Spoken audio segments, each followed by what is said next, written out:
Assalamualaikum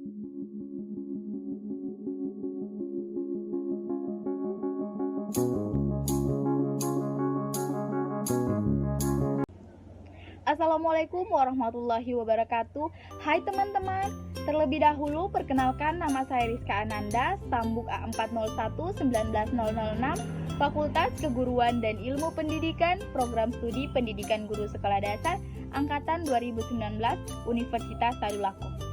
Di sini saya memenuhi tugas dari Ibu Sinta Satria Dewi Pendit, SPD MPD, dengan mata kuliah Pendidikan Komunitas Asia, dan materi yang akan saya jelaskan tentang gambaran umum kawasan Asia Timur dan konflik apa saja sih yang pernah terjadi di kawasan Asia Timur.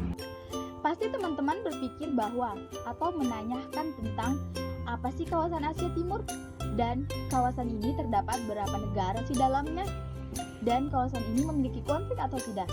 Nah, di sini kita akan membahas satu persatu. Yang pertama, kawasan Asia Timur adalah salah satu subwilayah Asia, luasnya sekitar 664 juta kilometer kuadrat, dan juga biasanya dikenal dengan kawasan wilayah ras kuning. Kenapa demikian? Karena salah satu wilayah terpadat di dunia itu adalah kawasan Asia Timur, dan penduduknya sekitar 230 juta. Orang-orang yang terdiri di Asia Timur, orang-orang yang terdiri dari Asia Timur sekitar 1,7 miliar loh teman-teman, membentuk sekitar 38% dari populasi benua Asia dan 20% dari populasi global loh teman-teman. Wilayah ini adalah rumah bagi kota-kota besar seperti Beijing, Hong Kong, Seoul, Shanghai, Taipei, dan Tokyo loh teman-teman. Negara inti yang terdapat di Asia Timur, yang pertama Cina, yang kedua Jepang, dan yang ketiga Korea. Kota-kota yang ada di kawasan Asia Timur, yang pertama Beijing, yang kedua Tokyo, yang ketiga Pyongyang, yang keempat Hong Kong, yang kelima Seoul, yang keenam Tokyo, yang ketujuh Xi'an, dan masih banyak kota lagi teman-teman. Budaya yang ada di kawasan Asia Timur. Budaya kawasan Asia Timur sebagian besar telah dipengaruhi oleh Cina, karena peradaban memiliki pengaruh paling dominan di wilayah ini sepanjang zaman, dan akhirnya meletakkan dasar bagi peradaban Asia Timur. Pengetahuan dan kecerdikan yang luas dari peradaban Tiongkok dan klasik sastra budaya Tiongkok dipandang sebagai fondasi bagi kehidupan peradaban di Asia Timur. Selanjutnya, sistem anak sungai Kekaisaran Cina. Sistem anak sungai Kekaisaran Cina adalah fondasi jaringan perdagangan dan hubungan luar negeri antara Cina dan anak-anak sungai di Asia Timur, yang membantu membentuk banyak urusan Asia Timur selama era kuno dan abad pertengahan. Selanjutnya, budaya yang ada di Asia Timur yaitu sumpit dan budaya konflik yang pernah terjadi di kawasan Asia Timur. Perang Asia Timur. Perang Asia Timur terjadi pada tahun 1937 sampai dengan 1945.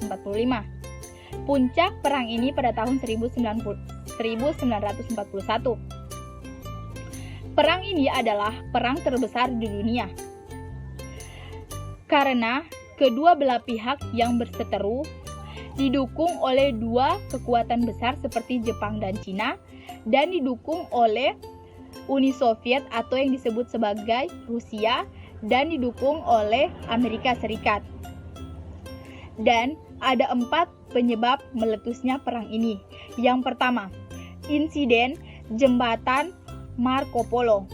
Insiden ini terjadi antara Tiongkok dan Jepang pada tahun 1937, tanggal 7 sampai dengan 9 Juli, lokasinya di dekat daerah Beijing. Yang kedua, Jepang berselisih dengan Rusia. Mengapa demikian? Karena Jepang ingin Asia Timur sebagai wilayah baru yang dimanfaatkan lahan atau permukiman dan sumber daya alamnya yang bisa dieksploitasi. Namun, beda dengan Rusia yang menginginkan agar Asia Timur didirikan pelabuhan laut karena air laut di Asia Timur tidak akan habis. Yang ketiga, Jepang menyerang Amerika Serikat. Jepang menyerang Amerika Serikat dengan tujuan agar melancarkan aksinya. Perang ini dadakan dan memakan banyak korban jiwa. Yang keempat, Jepang menyerang Britania. Britania merupakan negara baru yang hampir menguasai Asia. Jepang juga menyerang wilayah Britania. Alasannya demi memenuhi ambisinya meluaskan wilayah kekuasaan Jepang. Konflik selanjutnya, konflik Korea Utara dan Korea Selatan. Perang ini disebabkan karena perbedaan prinsip antara Korea Selatan dan Korea Utara. Korea Selatan cenderung kepada Amerika Serikat, sedangkan Korea Utara cenderung kepada Uni Soviet.